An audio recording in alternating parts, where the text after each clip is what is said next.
That's right. Alvin, welcome. Thank you, Brett, John. Thank you so much for having me. It's an honor to be here. Thank you. Well, talk to us. People will hopefully access the interview between you Mhm. and Benjamin. So, Yes. jump into the issue that's your greatest passion, what's going on in schools to Mhm. help equip parents to have the confidence to, first of all, understand that courage, it doesn't take huge, momentous steps. It's a habit, it's incremental. And so, talk to us about your concerns in the schools, and then what courage is a habit, what it brings to the table that people can access through the our website as well, as far as the Sure. resource that we have in your organization. Absolutely. Absolutely. I think a lot of parents are seeing what's going on around school districts across the country. I think they're also realizing it's not a red or blue state issue. I know that about a year or so ago, people think it's just a blue state issue, it's just a California issue, New York issue, but now they're realizing it makes no difference. The reason why it makes no difference is because all the school districts have one thing in common, and that's social emotional learning. And I talk about that on the voice interview there. But just as a 30-second elevator pitch on social emotional learning, it's a Trojan horse disguised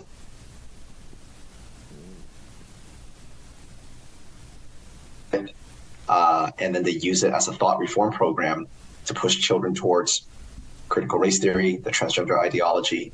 And I'll give one quick example that sets the stage of what I'll be talking about, like with the language contamination. So one of the things about social emotional learning, it'll say we teach children empathy. Who doesn't want empathy? We teach children responsible decision making. What parent worth their salt doesn't want that? So then parents hear that and you're great. I teach them that at home too.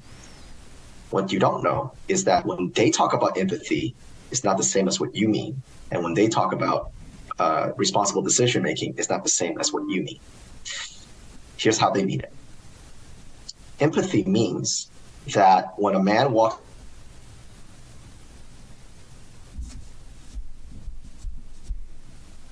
you need to look at your own unbiased consciousness, your unbiased oppression, your unbiased discrimination, all those fancy words they make up that doesn't mean anything, that you need to have empathy. But they don't say that when you're in the second grade or third grade or first grade. Social emotional learning starts at pre-K, kindergarten. It's just a 12-year brainwashing program. So by the time you get to middle school, and as a woman, as a girl, even a young girl, there are certain things that trips your fight or flight response. The way they teach social emotional learning is that you learn to silence that because that's an unconscious bias and you're being discriminatory. So now you have to have empathy.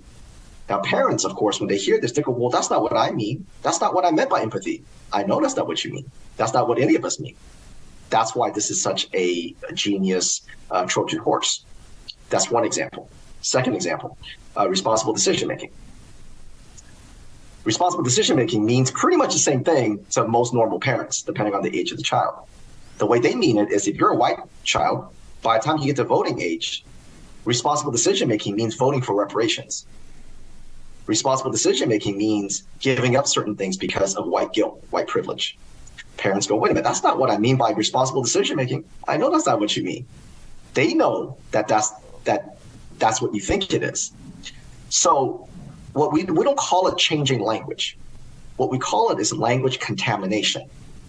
So for example, if I say, here's a piece of steak. Well, if I show you a piece of steak and I call it chicken, you're going to go, what's wrong with this guy? He's changing the meaning of the word steak. That's not what I'm doing. I'm contaminating the steak and saying, you love ribeye? I love ribeye. Here, take a bite. And I poison that steak. Or more accurately, I give it to your children. So they don't use the language of saying, we're going to teach your kids how to vote for reparations. Of course, parents are going to push back on that. So instead, they contaminate the language in a way that you don't see coming. And that's what social emotional learning is. Alvin, that fits into very much what Brad and I have talked about already, and what I emphasize a lot is that with my clinical background working with predators, A predator is simply a psychopath, and a psychopath is simply, and there's two kinds. There's the bloody psychopath. That's what comes to all of our minds. But then there's the white collar psychopath. Right. Somebody without a conscience and therefore no remorse and no empathy. Right. The more somebody becomes self-centered, selfish, filled with ego, conscience diminishes, and eventually they are all about self, and they will then have their own agenda. Sociopathy is about sales. Psychopathy is about having effect. The more someone moves towards that, then they begin to objectify people as a means to an end. Instead of loving people and using things, they will use people and love things. And since they don't have a conscience, somebody that has become profoundly selfish will be a manipulator, a perpetrator, meaning getting over on boundaries, and then a predator, meaning having a real impact. Long before you transgress physical boundaries, unless you're going to do it overtly, then you're going to prison very quickly. That's right. Right? You can take something, you can get what somebody else has in one of two ways. Either you take it by force or you get them to give it to you, and the most adept individuals are able to get the person to want to give it to you. They feel good about digging down deep into their wallet and giving you their money. They smile. They know they've done a great deed. Meanwhile, the manipulator is buying yachts and Rolls Royces. So we call that a cult leader, quite frankly. So because they have no conscience, the only thing left to preserve boundaries is somebody's intuition, that little mechanism within them that can test reality, that says, hey. Right? And so the manipulator then has to come along and say, whether they say this exact phrase, the message they're going to say is this: well, I know what it looks like, but it's really not that. So how are they going to cause the person to dumb down their intuition? That's right. So what you've described is exactly the method that little by little, we're going to dumb down somebody's intuition. And whoever captures the narrative captures the minds and hearts. And how do you capture the narrative? It is you contaminate the language. You capture the language. In 1984, the novel, right? It's new speak. So we're going to change the language. We're going to toy with language. And Alvin, that's exactly what you're saying. That's coming into the schools little by little.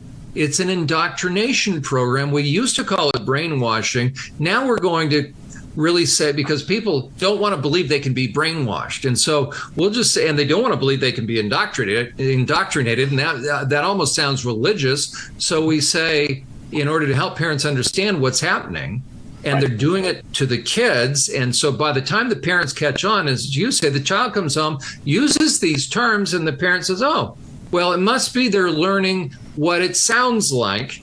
And so really what's happening is mental and emotional manipulation. In a little bit, we're going to talk about how you see a direct parallel that you as an illusionist, that you use in order to, for a layman's terms, what I would say is you get over on people. The language contamination, and what does that do? So you have somebody behind the scenes that has an agenda, and that's really what parents need to understand. There are people that are using this as a means to an end. So Alvin, talk to us. What are the ends? What are these people trying to achieve by toying with and contaminating the language? What's the end? What's the end game? The end game is to create a country full of social justice activists that will be pushing Marxist ideology. It's about taking down the systems in America. It's about destroying the country. Now, when you say that, a lot of people's eyes roll back because it sounds like it's impossible. But now that you see the Black Lives Matter riots where the police don't do anything, you see the way California is, you are starting to see the same history repeat itself. And if you ask anybody from China, from Cuba, from Russia, from Venezuela, they will tell you, yes, that is exactly what's happening, because they already saw the end results of it. Those of us who are born in this country are fortunate enough to actually not know what that looks like. But let's back up for 1 second, back up a little bit on that. Before you can create an army of young soldiers, you have to separate them from their parents first.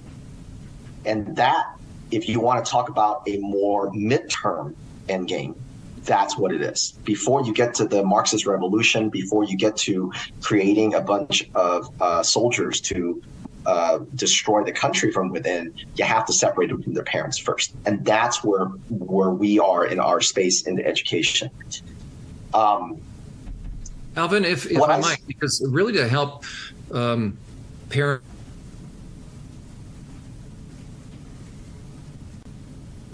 SOGI news desk. Why are you? Okay. People need to understand what you're referencing.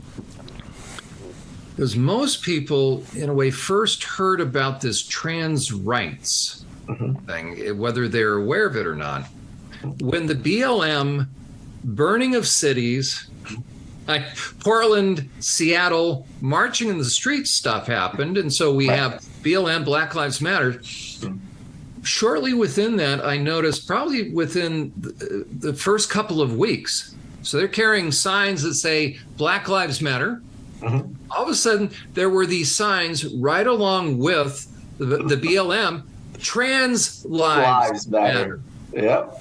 Okay, so people need to understand, Alvin, what you said is exactly what's going on. That what in the world, who would think that under the guise of racism, suddenly you have Trans Lives Matter? Somebody planned to introduce pairing it together. And ever since then, now we have this push about trans rights. It happened through the BLM protests. That's right, because it's a critical race theory, not just about race. Hopefully we don't lose the audience when they say, well, wait, we're at the SOGI news desk, sexuality, this transgender stuff. What you've just said is the means to an end is we're separating, we're radicalizing kids where they're motivated based upon emotions. And the one thing that's the common denominator is they're going to start separating kids from parents. And it's happening in the schools where adults that are working in schools are separating parents.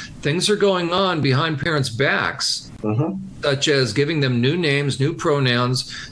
Kids can change into clothing. They can be taken for hormone shots. They can be taken down to Planned Parenthood, meaning parental rights. So first of all, the affections and then the rights are being undermined. They're being separated and undermined. After all of the, I just interject, after all of the, I guess, protesting that I've done with our superintendent, to our trustees, to our school board officials, and in the district that we live in, you know, they don't have a care in the world for us parents. They realize that they are in control at this point, and they believe that they're going to be able to stand strong and maintain that positioning.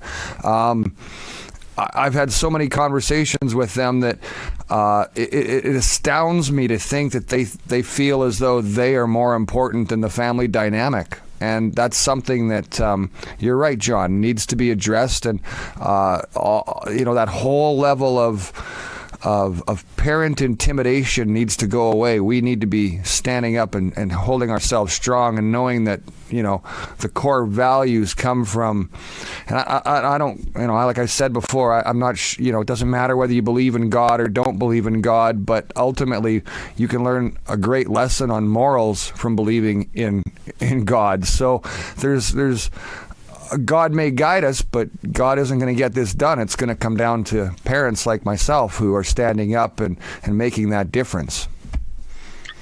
So the way they're doing that, the separation, what Brad said, what Jon said, is back to the language contamination. The school counselors and social workers, and by the way, if you go to courageisahabit.org under school counselors, we have an expose on the American school counselors for those of you in the United States. But I imagine in other parts of the country, your mental health professionals are probably going through the same contamination. But the way they're doing it is that they're redefining 3 words really. It's safe, abuse, and neglect. Okay, but let's start with safe and abuse. Before this last couple of years, everybody knows what you mean when you say a child is unsafe and they're being abused. Now, all of you right now, normal folks listening, have conjured up in your mind what safe and abuse already means. You picture it: neglect, getting beat, drugs, violence, that type of thing. The way the school counselors and the way the social workers, who are really just trans rights activists, they're just transgender activists, radical activists disguised as school counselors and social workers. They're redefining the words by saying, if you as a parent do not succumb to the transgender ideology or call them by the pronouns and names, you are now unsafe and you are abusive, and the school is the safe place. That's why everything you read now is about inclusion, safe, inclusion, safe. You are being neglectful. If you can redefine language, you don't have to change the laws. So now all the laws that were there out of obviously good intentions, for example, if a parent is actually physically abusing the child, you want to be able to remove that child from the home, right? You call CPS or you call the officers and they do an investigation and they realize the child really is being abused and hurt. They'll separate the child from the home, rightly so. Those laws are in the books. But now they're changing, they're contaminating the words. So now you can remove the child from the home if the parents don't agree on pronouns. But then you can, but once the parents say, okay, well, I guess pronouns are not so bad. It's just a name change. Maybe they're just going through a phase. Once you get the parents there, and we call this compliance, and I'll come back to this in a moment. They call it this compliance. Once they get the parents there, then the next step is they're going to redo the same exact argument about chest binders and penis tucking. If you don't allow them to do that, you're unsafe. But the tucking and the binding, though, that seems like it's going to cause them physical. No, it's not as safe. You're unsafe. All right. Okay, I guess that's okay too, as long as you think it's safe. Oh, it's safe. And then once they get you there, then it's puberty blockers, cross-hormonal. Whoa, wait a minute, that's drugs. So the drugs are safe. You're being unsafe. If you don't allow them to take these drugs, you're going to kill them. So each step of the way, they're using the same argument of, if you're not agreeing to this, you're unsafe and you're being abusive. And that's how they're justifying removing the parent from the child. Now, John, earlier you referenced my background as an illusionist. Yes, I was an illusionist for a long time, and did a ton of shows, performed for tens of thousands of people. And I'm going to share a little bit of a secret that no of my fellow illusionists and magicians will hate me sharing. We have something called compliance. And when you perform for an audience, if you're on a big stage, it's a little easier because everybody's so far out and you bring someone on stage, you can control what they're doing. But when you're doing like a parlor show or you're doing something more close up, when people can really get into your space, you have to be able to test compliance because not everybody's the same. Some people will just enjoy being at the show and they will do pretty much anything that you tell them to because they're just having a good time. Then you've got, maybe 25% of people that just, they want to mess with you. Some of them with ill intention, a lot of them are not. Some of them are drunk, it's all kinds of different people. And they're going to see if they can mess you up. That's just how it is, right? It's for them as part of the fun. Again, sometimes it's with ill intent, sometimes it's not, but we don't know. We don't know what it is. So what we have to do is we have to test compliance. So if I want someone to hold a prop, I'm not just going to hand the prop over and say, here, hold this, because they can do things that I don't want them to do. So I'll do something very simple. I'll say, I need you to hold this. Are you right-handed or left-handed? Something so simple, right? It's a nothing question. If the person, whether it's a guy or a girl, if they just go, I'm right-handed, and I'll go, okay, can you go ahead and put out your left hand? Now, that's a very simple instruction, right? It doesn't mean anything. I don't care if they hold it with their left or right hand. I don't really care if they're right-handed or left-handed. What I'm testing is if they're going to listen to me. If I go, are you right-handed or left-handed? And they go, why? I'm not going to hand them the prop, right? I'll kind of make a joke and say, you don't know how to play nice with others. How about you? Are you right-handed or left-handed? And I'll pivot over to somebody else. If they go, I'm right-handed, I'll go ahead and hold your left hand. And they hold their left hand. I'm going to say, I'm going to put this on here. I don't want you to touch it, but just watch it for me. And now that person's going to hold it there for as long as I want them to hold it. Okay? That's what they do to parents. what I just taught you there about compliance, I'm going to now take it into the school space. Think back, what are we, 2023 now? Think back to 2016, 2015. Depending on where you are in the country, you might go a little further or a little bit, 2017, 18. But at some point between that 2014, 2017, 18, in those 4 years, at some point, your school introduced things like an equity statement or an inclusive statement.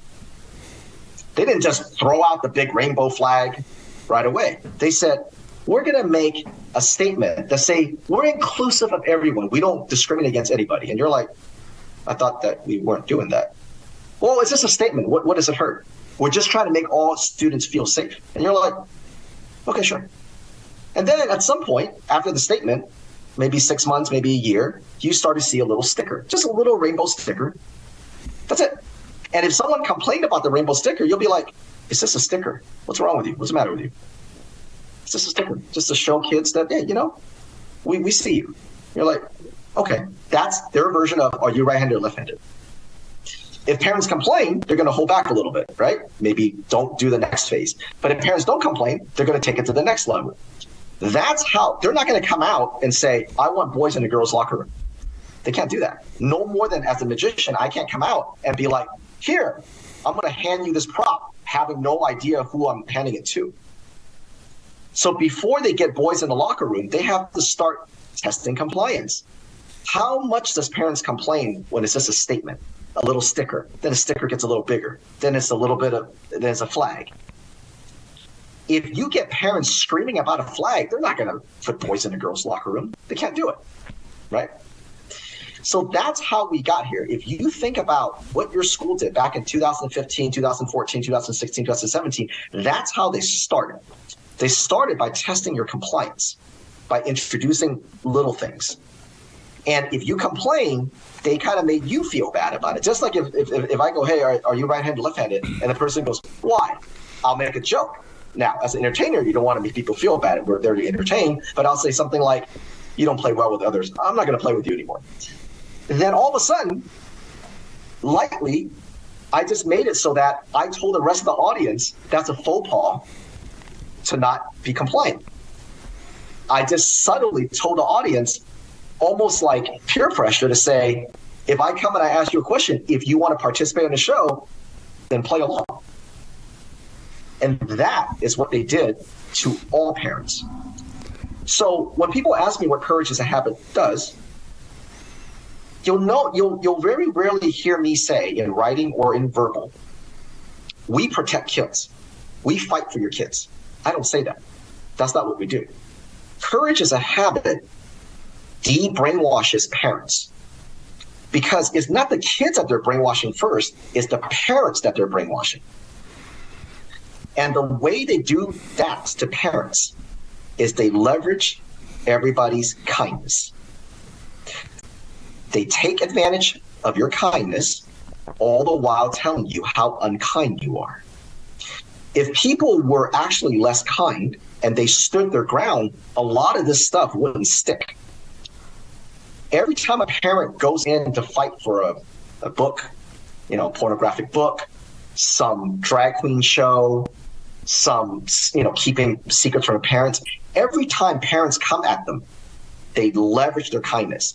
What's the matter? You want kids to kill themselves? What's the matter? You want them to not feel included? What's the matter? You don't want them to feel seen in the literature? And as soon as they pull that trigger, no matter how mad a parent is, they go, well, no, that's not what I'm doing. I just didn't want you to show two boys giving blowjobs to my son. But I get it. So they brainwash the parents first. And that's what we try to do, is to show parents you are being brainwashed first. That's why you can't stand up for your children, because if you weren't brainwashed, you would know how to stand up for your children. So largely what Courage is a Habit does is we try to show and break down the gaslighting, the brainwashing, the indoctrination, not of kids, but of parents. Because our philosophy is, if we can get parents to come off this brainwashing, they will actually know how to stand up for their children, because parents been doing it for forever, right? Since the dawn of time. It's like when you're on an airplane, what did they say? put your mask on first before helping your child. Because if you pass out, your child's defenseless. And that's what they're trying to do right now for parents. That's what they're doing to parents. That's what they have done, is they've made parents pass out either out of guilt or out of being naive. It's interesting you say that. That's exactly what I've been through. It started in 2016 when we first moved here to this particular city we're in. I had a teacher come at my daughter, and that caused me to get my back up. That teacher proceeded to call social services. Social services showed up at my front door. They came into my house and wanted to question my wife and I as to our relationship with our kids. So I've been through this whole gamut of everything that you've just said. And I want you to know that. I'd make a great guest on one of your shows, possibly. I would love it. Yeah. I have, from a parent's perspective, I've been through it all, and I've had those conversations. I've been called crazy. I've been called a conspiracy theorist. I've been called anti-vaxxer. I've been called everything you can possibly think of. So now that having been called all of those things, I can honestly say that I've done my due diligence as a proud father to say that I'm not going to tolerate this, and I will not back down, and I will not stop or cause any kind of less discomfort. If anything, the discomfort for those individuals is going to be greater. That's right. And that's the courage that you have to have. And you see, what Brad just said is our mission. If we can get parents even 3/4 of where Brad is, then we're good. We're good. That's where we want to get parents, because once we get a parent to where Brad is, they know what to do. They know what to do. Parents have been crossing oceans and deserts and risking their life just for a possibility of children having a better life. You know, you referenced my family coming from communism. You know, my great-grandfather ran from communism first. And he died alone, not knowing if his family ever came here. You know, he exercised the chain immigration, but you know that obviously the doing it the right way takes time. And he died alone, not ever knowing if his family ever made it. So every parent since the dawn of time knows how to defend their children. But yet today, if you stick a finger in an average parent's face in America or even Canada, and call them a bigot and a transphobe, all of a sudden they stand down. Why? It's because they brainwashed parents first, and these are trigger words. Every time they see a parent coming at them, they just pull a brainwashing avenue. But for people like Brad, who's already been through it, there's nothing for them to pull, right? They can pull it, but there's nothing at the other end to pull. He's just going to keep coming at you. And that's what we want to get parents to do, which is why we always advocate offense and not defense. And the tools on courageasahabit.org gives parents that competence to stay on offense. Because once you get on defense, there's no way you can get out of it. Once you do the whole, no, I have, you know, one of my best friends is gay and one of my best friends is black. Once you start doing that, you're done. Because they're putting you on defense. Because what they're saying is that they're disingenuous. They're using language contamination to emotionally blackmail you. And that's what we try to, what the tools that we put out tries to help parents understand that the brainwashing starts with them first before they get to their kids.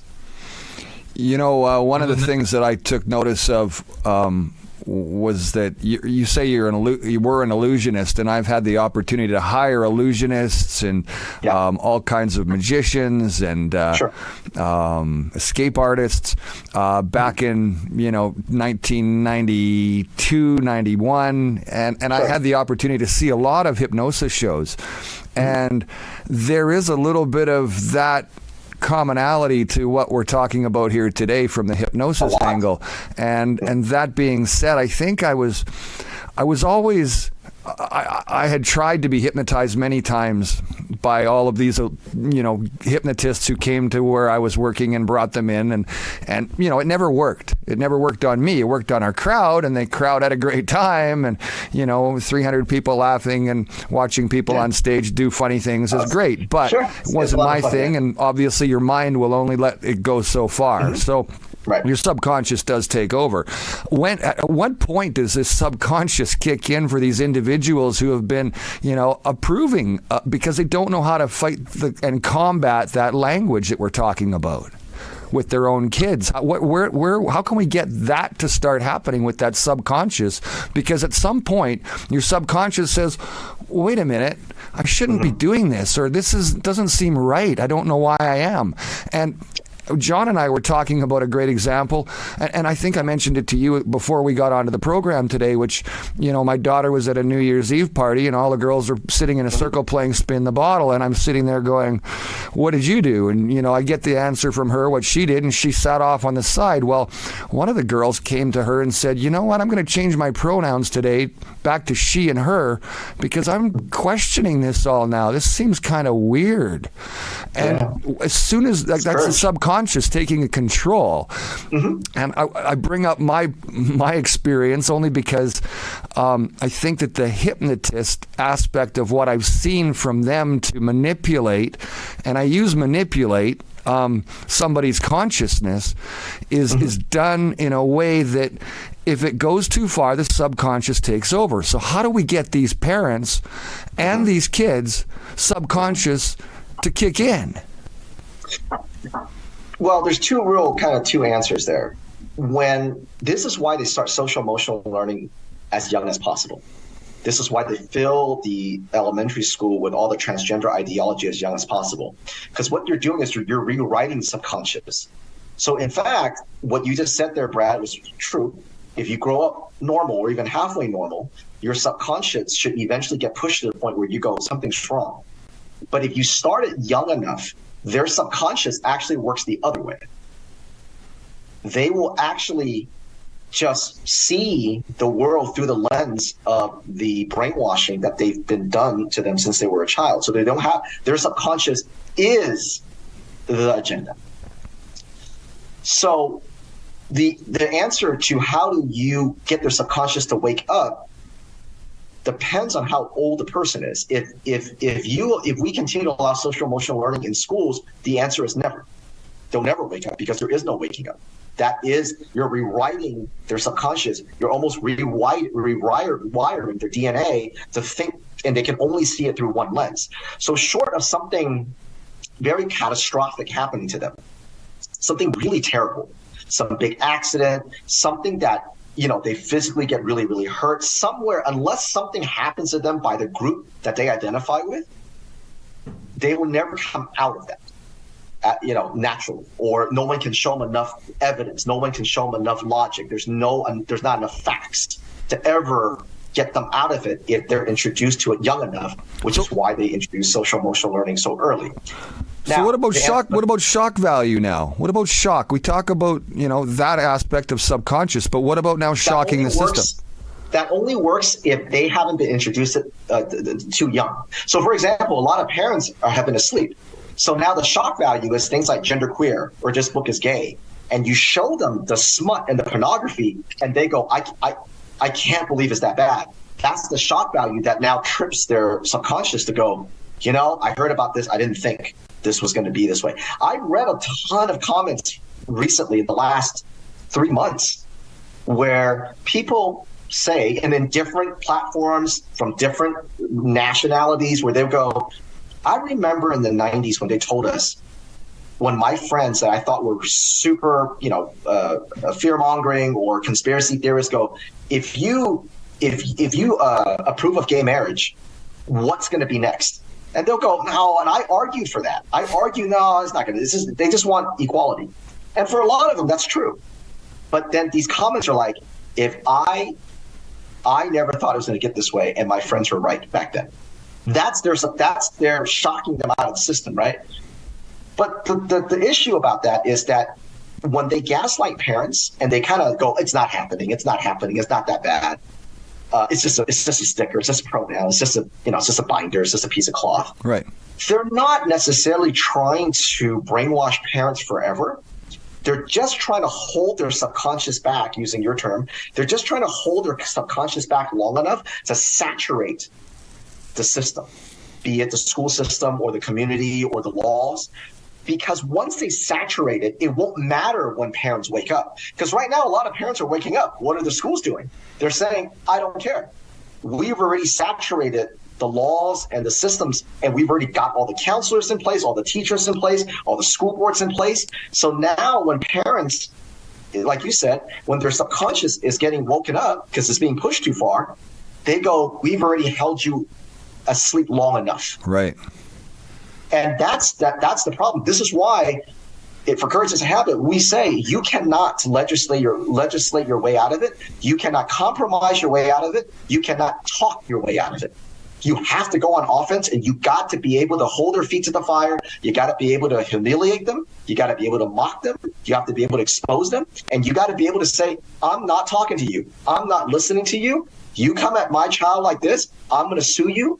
I'm going to embarrass you. I'm going to expose you. You have to take that offense, because that's where we're at. You have to. You cannot just go in and say, well, let's just have some conversations. They will placate you forever, all the while indoctrinating your child. And that's what's happening in our school system in K through 12. The idea that we can just, well, maybe there's two sides to every story, that was 15, 20 years ago. That was 15, 20 years ago, because they've already the compliance, like I talked about earlier, they've already, in the world of magic, I've already compliance you all the way down. I've already done the sleight of hand. I already did what I want to do. Now it's just you going, oh my God, it's a miracle. Right? I've already done that process. I already put you through that process as an illusionist. And the things I wanted to do with the sleight of hand or getting it so that you don't see it, that's already all done. That's already all done. And that's what's happening here. They've already done that already. Now it's just a matter of them executing it on as many children as possible. So if parents don't have the guts to be able to stand up and say, no, you are not going to show porn to my kids. I don't care if you call it it's not inclusive. You just want to kill kids. Kids are going to feel unseen. None of it. I don't care. I don't care, because none of it is true. None of it's true. Schools have always been inclusive. Schools have always treated all kids well. Class teachers, coaches, they've all been wonderful people. They love children. So unless parents stop the what I call worshiping at the altar of kindness, okay? If they don't stop, they got to stop worshiping at the altar of kindness and inclusion, and letting their own kindness be weaponized against them. If they don't do that, then they won't stop this.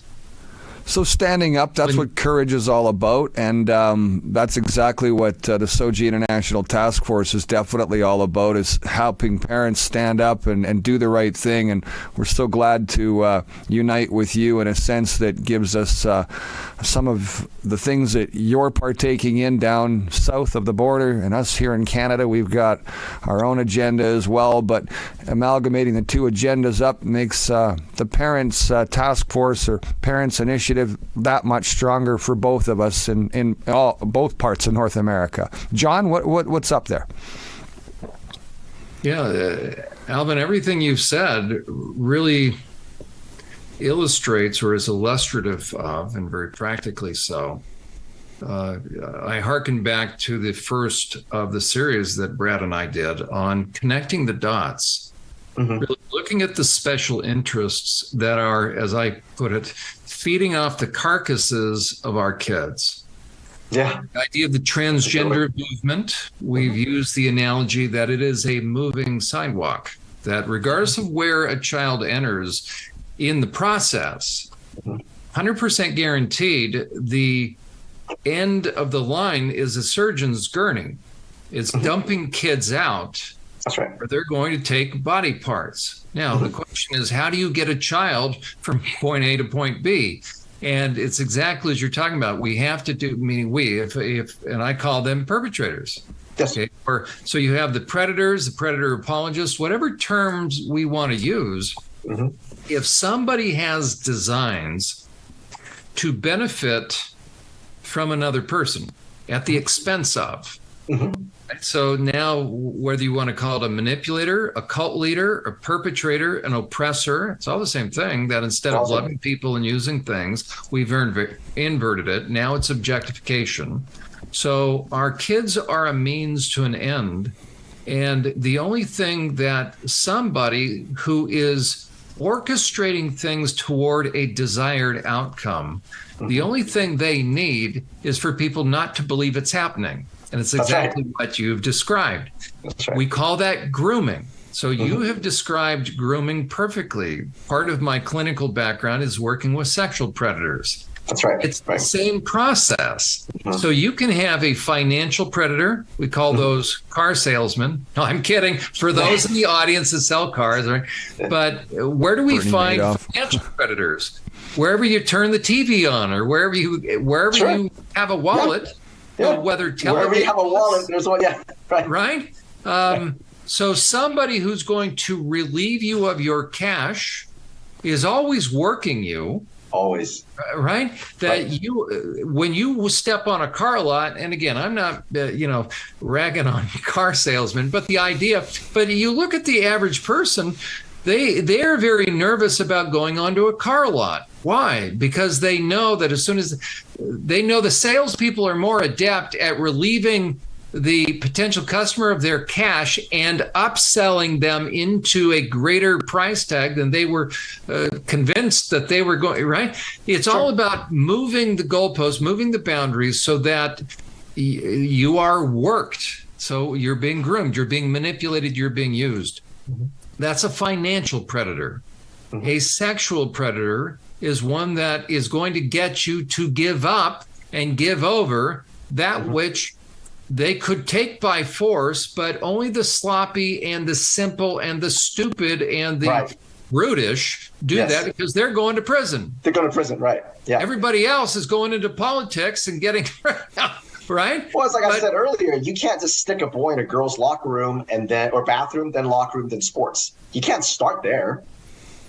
That's like rape, right? It's like taking by force. You have to start with a statement. It's just a statement of inclusivity. And then next thing you know, the guy's showering next to your daughter in the shower. There you go. And Alvin, it's exactly what you said, and that's why I love when you say it, which is what they're removing little by little from the parents. So predators will groom parents first. They will test knowledge and resolve. They'll test insight. Ultimately, they're testing degrees of intuition. Remember the thing that I referenced about intuition? It's that little voice within us that says, hey, it's that reality testing. So every manipulator, every perpetrator, every oppressor, every cult leader, every predator is, since they have since they themselves once had one, they know us better than we know them. And when I say every predator had one, we don't like to think of that because then it raises other issues. Correct. So that's why we think, well, perpetrators and predators, those are just guys in prison. Well, where were they prior to prison? They were not in prison. They were our neighbors. They were next. They were our coworkers. They were pastors, elders. They were police officers. They were teachers. It's the person by the time they're busted, especially sexual predators, that people around them, they say, what? Yeah, can't believe it. Teacher, instructor, what, a coach? No. He has how many victims? He's been doing this for how long? So it's that shock value that is what we're hoping to get at, that part of the parent that still hasn't been manipulated. And the one thing that I think is crucial, and so I'll have you speak to this, is predators benefit when, and you've referenced it already, that we want to give people the benefit of the doubt. You referenced nice, and in counseling, it's great. It's exactly that. I tell people the goal of counseling, the problem is you're too nice. You believe that you need to be nice. No, folks, you don't want to be nice. Now, the polar opposite isn't true. What? That means I could be mean and nasty. No, you don't want to be nice because nice is subjective, and you're only as nice as the person that is looking back at you says you are. But what happens if you're facing a wolf and he's licking his chops, or the welcome committee, you've landed on a tropical island you don't necessarily know they're headhunters. They're all smiling at you saying, let's have you for dinner. Okay, your thing right there, they're contaminating the language. And so the perpetrator, the predator, the manipulator, all the same thing, they're grooming. That just means incrementally they're causing you to turn the volume down on your intuition so that you're going to buy anything they're selling. You'll buy it hook, line, and sinker. As a matter of fact, then you'll actually feel good about it, yeah. There you go. And that's when they know they've captured you. They know they've captured any of us when the perpetrator knows they have the adult, they have the protective person who is no longer protective. When the adult picks up where they leave off, so the perpetrator first is going to say, well, don't worry, I know what it looks like, but it's really not that. That's right. So they're working the adult. That's right. So the adult starts to become dumbed down. And so they know they have us, and that's exactly what you referenced. And so I'll say this and then, speak to this issue. And it's exactly the flags and the stickers, right? We think these are just rainbow flags. They are testing the degree of resolve, the degree of discernment. So if I don't believe that somebody could actually have an agenda and designs upon my child, if I believe that a perpetrator will look creepy, then I won't be aware of, I won't be on guard, I won't be discerning for the red flags of predation.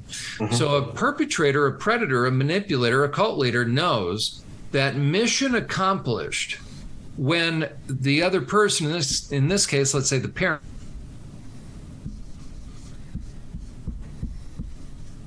or manipulator, is going to be using the phrase in one way or another. They're going to say, well, Alvin, I know what it looks like, but it's really not that. Right. Okay, so I'm dumbing down your intuition, exactly what you've told us about the illusionist. Eventually, if I as the manipulator hear you turn to somebody, an outsider, let's say somebody says, hey, that Uhler guy, I don't know, he seems kind of questionable. I know if I'm a manipulator, that it's mission accomplished, and I have you in my camp. I have you eating out of my hands. I have you that have let down your guard. Now I have access to your kid. If you turn to that adult and say, well, I know what it looks like, but it's really not that. Right. So let me ask you a question. If you walked out in the street right now, wherever you live, John, and you walked up to somebody just, at Starbucks or wherever, right, coffee shop, and you say, can I have your cell phone? Can I see your cell phone? Or can I see your wallet? How many people do you think you'll have to ask before someone hands it over without question? Just nobody's going to, right? Nobody's going to agree. No one's going to agree.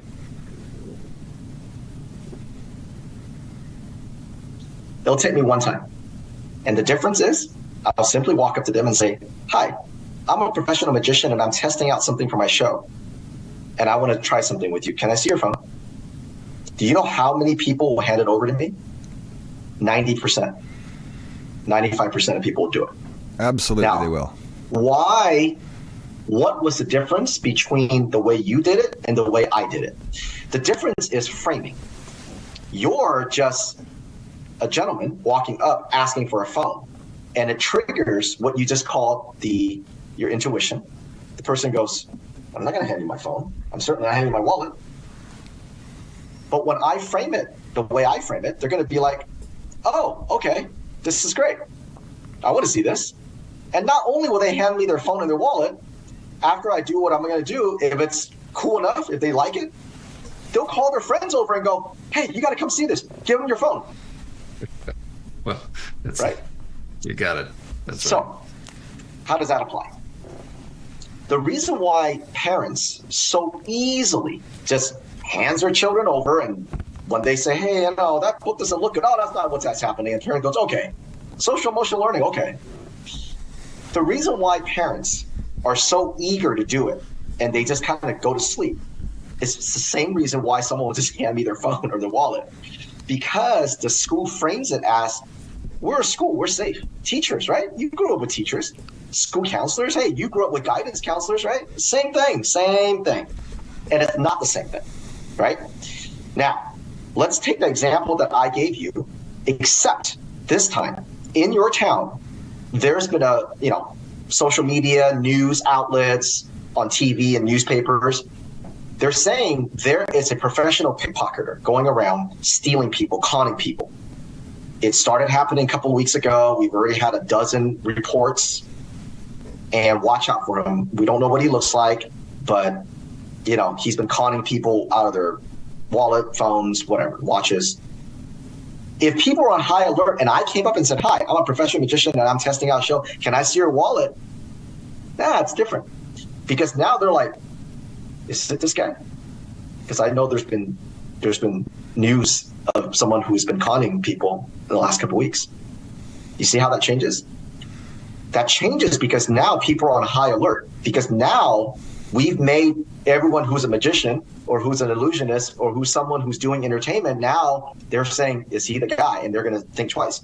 And that's what we're trying to do to the parents. We're saying, hey, the school is not the same school that you grew up in.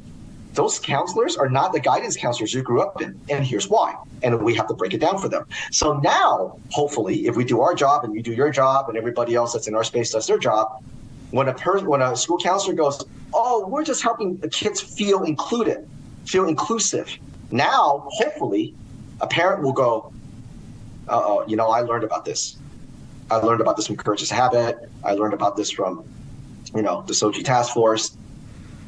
Let me ask a little bit more questions, right? Let me really dig into it. So this is why no matter what we put out, the most important thing that we put out is call to actions. Because, we talk about the problem, and a lot of people in our space talk about the problem, but they never give parents any solutions. And so that's what we do. So as we're coming to the end here, one of the things I want to give parents is some opt-out forms and some things that they can actually do today, okay? So there are 3 things, and I'll send it to you, gentlemen. You guys can link it to your show notes. The first thing is I want every parent to opt your kids out of social emotional learning surveys. You have to kill the data because they're data mining your kids in class. They're giving your kids surveys that may seem innocuous. Again, is the language contamination we talked about earlier. It may seem innocuous to you, just like if I ask you, are you right-handed or left-handed, it may seem innocuous to you, but I'm doing something with that information. So get your kids out of the surveys, and we will link something called the SEL data mining opt-out. Okay, that's SEL data mining opt-out. If you don't want to wait for the show notes, if you're listening to this, you can go right to courageasahabit.org. You can look under SEL opt-out, and you'll find it there. The second thing I want to give everybody is any of the documents under school counselors. If you go to courageasahabit.org, under school counselors, we've got several items in there.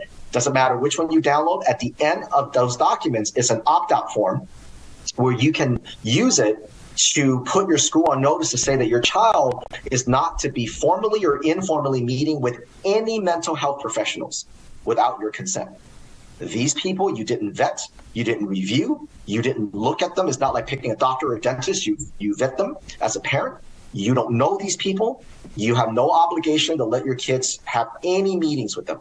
Get them out of the mental health cycle. Don't let any school counselor, social worker meet with your child. So we have the opt-out form. Sometimes schools ignore it. And if they ignore it, now you got a lawsuit on your hands. But start there. We have an opt-out form for you. Then the third document I want to have you guys link is something called stranger danger. As parents, we can fight, and we should externally, but there's a lot of things we can tell our kids internally. And, John, you know this better than anybody else. When you want to have kids watch for sexual grooming, or when you're little, you remember when they're little, we always say, hey, if someone approaches you with candy or a puppy, you don't know them, stay away. If someone grabs you when you're in a department store, scream and holler and scratch their eyes out as loud as you can. This is not my daddy. This is not my mommy, right? But for some reason, as they got older and now they're being indoctrinated in schools, we don't actually tell kids what to say. And so stranger danger gives parents, you can modify it to the age of the child, strategies on how to talk to your kids so that your kids are like Brad's daughter, who can stand up for herself. We give you terminology. If a school counselor asks you questions, the statement for any child is, I don't feel comfortable. I don't feel unsafe. Use their words. I don't feel unsafe. I don't feel safe. I feel unsafe talking to you about this. Please call my mom and dad. right? Because that's what they do, right? They start roping you in. Are you right-handed or left-handed? Can you hold up this? Can you do that? And that's what school counselors do. And they work the kids up to the transgender pronouns and things. Listen, And it's not just counselors. There's drama teachers, math teachers, English teachers. Anybody in the school setting, if they're not just doing the basic teaching of academics. So those three things: there's SEL opt them out of the data mining, because that's how they're using that to prove data evidence-based. They keep saying it's evidence-based. They use your own child's data to manipulate it. So get them out of that. Do the opt-out forms on this. We expose the school counselors and how they're doing it. A lot of what we just talked about here today. Use that opt-out form, and then stranger danger are strategies that you can, as a family, based on your values, you can modify it how you see fit on how to prepare your kids when they're in school. Obviously, we always recommend you can pull your kids. If you can pull your kids from public schools, do so. Whatever sacrifices you have to make. We recommend that. We understand, though, that that's not possible for a lot of families, or at least not yet. And so we assume with our tools for those families that cannot, and hopefully that'll help you stay on offense. Alvin, you've been great. We so appreciate you, and courage is a choice. Or now, courage is a habit. Courage is also a choice. Right? A little choice. But courage is a habit. We so appreciate you and your organization. We are thrilled to be able to collaborate with Courage is a Habit. And thank you. We're going to do this again. Please, let's do this again. You guys have been fantastic. Thank you for giving me the opportunity to share a little bit about what we're doing. For everybody, come to courageisahabit.org. Follow us on our socials. It's @CourageHabit. And hopefully we can help you stay on offense. And ultimately, you are the first and last line of defense against your kids. You know better on how to raise your kids than anybody else. And don't you ever let government officials, no matter what their credentials are, tell you what you think, what you know to not be safe for your child. Thank you both, gentlemen. It's been a great hour. I can't say enough about the efforts that Courage for Habit is bringing to light. I look forward to the next episode, Jon, as well. Cheers to both, and continued success, gentlemen. Thank you, Brett.